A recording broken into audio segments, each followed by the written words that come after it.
I prepared a small breakfast for my daughter, who was about to turn 5 the following month. As I went to throw away the empty cereal box, I realized I didn't have the energy to do so. Instead, I dropped it on the ground with the intention of stepping on it. However, something unexpected happened. When I stepped on the empty carton, I was suddenly transported to an unknown location. In an instant, I found myself hovering near the ceiling, looking down at my daughter and myself curled up on the floor. I was filled with fear and a sense that something was terribly wrong with me. I would intermittently return to my shrunken and weakened body, only to be pulled away again. Amidst these transitions, I distinctly remember one moment when I reached out my hand towards my daughter. Her little arm was outstretched as I felt myself slipping away. I didn't want to take her with me. All I wanted was to stay there by her side. Suddenly, I found myself back in my physical body. As I got up, I was immediately pulled out again, but this time I was far away from my house. I was floating above the city where I lived, observing everything from a bird's eye view. The rooftops, the green gardens, it was all visible to me. In that moment, I should have felt a sense of awe and wonder, but instead, fear consumed me. I screamed for help, but my voice went unheard. I felt weak and uncertain if I would ever make it back to my body. Then a voice spoke to me telepathically, assuring me to stay calm and that I would return safely. Despite the reassurance, I couldn't shake off the terror of the experience. Eventually, I managed to make my way back to my body and immediately reached for the phone. I dialed the number, desperate for assistance. My husband answered and I pleaded with him to help me, explaining that something was wrong and I feared for our daughter's safety. Once again, I experienced the sensation of leaving my physical body and soaring through space at an incredible speed.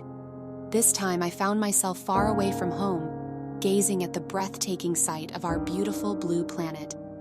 However, instead of feeling awe, I was overwhelmed with fear. I had a sense that things were getting worse and that I was on the verge of disappearing from time itself. In a state of panic, I cried out for someone to rescue me from this terrifying situation. As I continued to ascend, I found myself surrounded by darkness, like a never-ending night. From this vantage point, I could see my small round planet with its vibrant colors, as well as everything beyond it. Desperately, I pleaded to be allowed to return home. I begged and insisted as if I were trapped in a live horror movie. In my mind, I heard a voice reassuring me to stay calm, that everything was all right. I asked what they wanted from me, why I was out there, and if I had died and could never return to my physical body. The sheer panic I felt is indescribable. Suddenly, I was back in my body, looking at my daughter with an overwhelming sense of joy and gratitude. I thanked whoever or whatever had allowed me to continue living. In that moment, I had let go of my torment and fear, feeling a profound sense of peace. After ensuring the safety of my daughter, I sought medical help at the hospital. However, I was experiencing difficulty moving and speaking clearly. I explained that I had not been feeling well since the previous day and that I had felt disconnected from my body. I quickly wrote a note to my husband, insisting for him to take me to urgent care for further evaluation.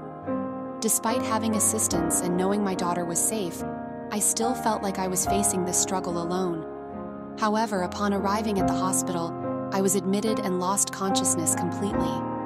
From above, I observed my lifeless body lying in a dimly lit room. A nurse was diligently taking notes on a device. Suddenly, I began to float, as if I were flying. I noticed diapers and a tube connected to a bag near the bed, which made me feel fragile and vulnerable. However, the nurse handled the bed sheets with great care and gently patted my hand, providing a sense of comfort and trust. As I continued to float through the hospital corridors, I sensed someone entering the room to check on me. I observed all the dedicated doctors and staff diligently attending to me. They would occasionally raise me up, massaging my arms and legs. I could see and hear the visitors in the room, and although I responded from above, no one seemed to hear me. During one of my journeys through the hospital, I encountered an elderly man who was in a state of confusion and agitation. Judging by his attire, it seemed that he had just arrived in the emergency care unit. Understanding his disorientation and sensing that he was on the verge of losing control, I reassured him and urged him to calm down, assuring him that he would return to his body. I watched as he gradually disappeared from sight, as if I was becoming more adept at these out-of-body experiences. Later, I stumbled upon a group of doctors engaged in a discussion in a nearby room. There were 5 doctors, 2 women and 3 men, deliberating on what to do with me.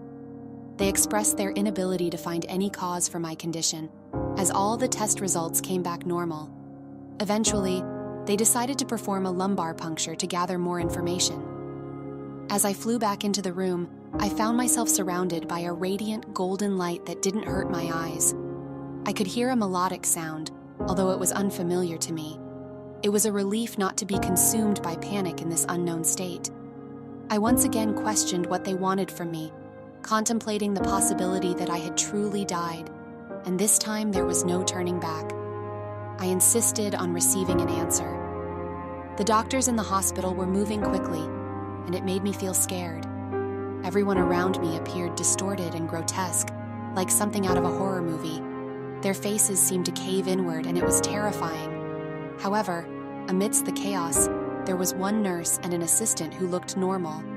They were surrounded by doctors who appeared like monsters. I tried to scream, but no sound came out. They asked for my name and for me to wink at them, and I managed to do so. It seemed to bring them joy. They conducted more tests on me, and I eventually had a rapid recovery. I had to relearn basic skills like walking, eating, and talking, but I eventually bounced back. As I sat there, I noticed that my neck was in pain. I must have been lying down for a long time. Slowly, the physical appearances of the people around me returned to normal. This experience made me realize that we often hide our true selves behind a mask. Fortunately, I never saw myself or my little girl in that distorted state. The experience I had was both amazing and nightmarish, lacking any foresight or expanded belief system on my part. Despite this, I made friends and had the opportunity to see a meeting room.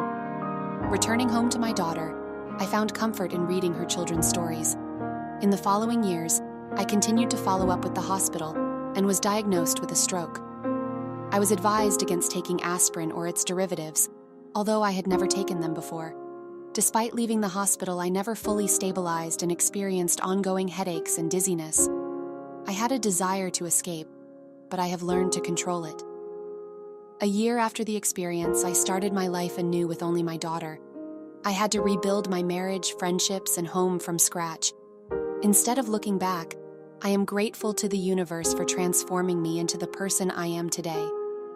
I have become more dedicated to the arts, as work is just a means of survival. Color has become the foundation of my life. This story was shared by Maria C. and happened in 1995.